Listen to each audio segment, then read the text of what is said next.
Farg'ona viloyati boy tarix, zich joylashgan obidalar va tirik madaniy qatlamlar hududi. Ayniqsa Qo'qon shahri asrlar davomida shakllangan me'moriy merosni o'zida jamlagan maskan sifatida alohida o'rin tutadi. Farg'ona viloyatida 381 ta madaniy meros obyekti mavjud bo'lib, bulardan asosan Qo'qon shahrimizda arxitektura yodgorliklari bilan boy. Qo'qon shahrimizda 64 ta madaniy meros obyektlari mavjud. Bu obyektlarda yillar davomida bosqichma-bosqich restavratsiya ishlarini amalga oshirish ishlari amalga oshirilyapti. Hozirgi mana bu Xurjun madrasamiz respublika byudjeti madaniy meros obyektlariga sarflanadigan mablag'lar hisobidan 3,5 milliard mablag' ajratilib, restavratsiya ishlari amalga oshirilyapti.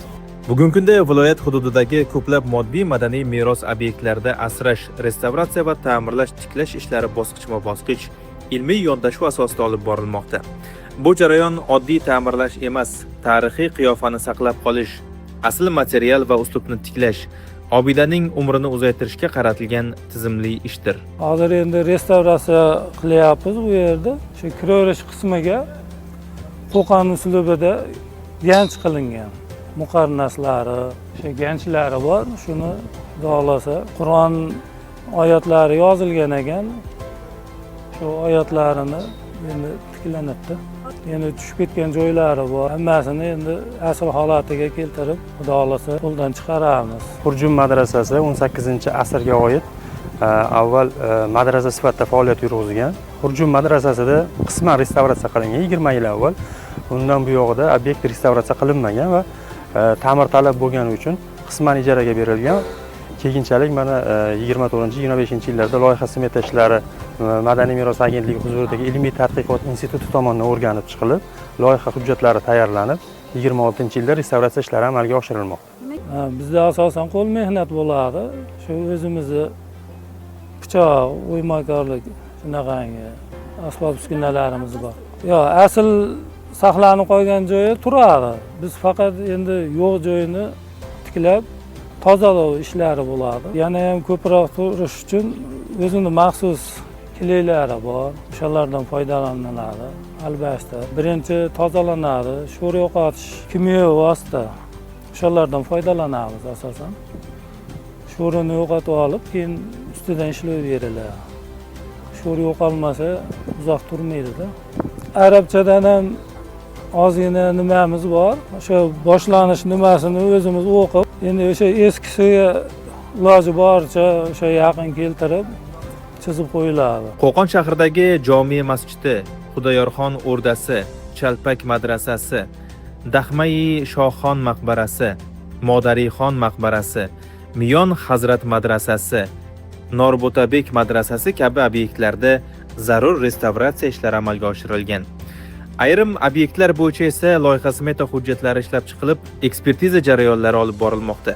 Masalan, Birlik ko'chasidagi mahalla masjidi, Umar Hayyom ko'chasidagi Xurjun madrasasi hamda Tepaqo'rg'on arxeologiya yodgorligida ochiq osmon ostidagi muzey tashkil etish bo'yicha tayyorgarlik ishlari davom etmoqda. Mahalla masjidi bu endi yaraydiganini qoldiramiz iloji boricha, yamaydiganini o'rniga o'zi qanaqa material bo'lgan bo'lsa, o'sha materialdan ishlatamiz. Shunday ustunlar mana. Farqi bor. Yog'och o'yganiz sal osonroq bo'ladi, restavratsiyada ancha qiyinroq. Tozalash, o'zini guli bekilib qolishi, o'sha narsalarni tozalash shunday. O'zimiz ishlayotganimizda ijod o'sha bo'ladi.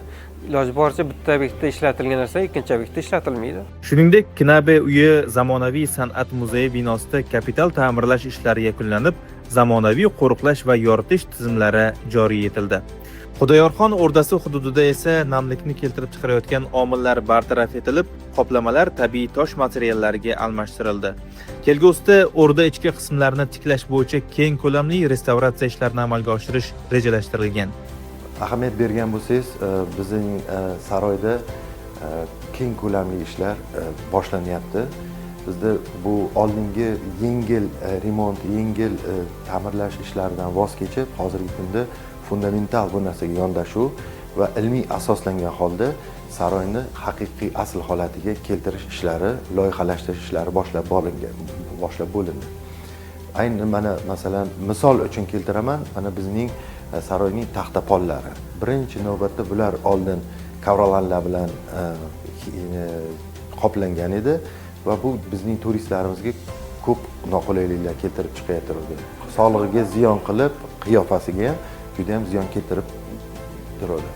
Ana keyin shu bilan shu eski uslubda qolib ketgan edi. Hozir biz bu narsaga fundamental ilmiy yondashib, buni asl holatiga keltirishga loyihalashtirish ishlarini boshladik. Bu ishlarning barchasi bitta maqsadga xizmat qiladi. Obidalarni nafaqat saqlash, balki ulardan samarali foydalanish, turizm yo'nalishiga moslashtirish va kelajak avlodga yetkazish. Bugun Farg'ona viloyatida olib borilayotgan restavratsiya ishlari tarixni asrash, ilmiy yondashuvni amaliyotga tatbiq etish va madaniy merosni zamon bilan uyg'un holda saqlash yo'lidagi izchil qadamdir.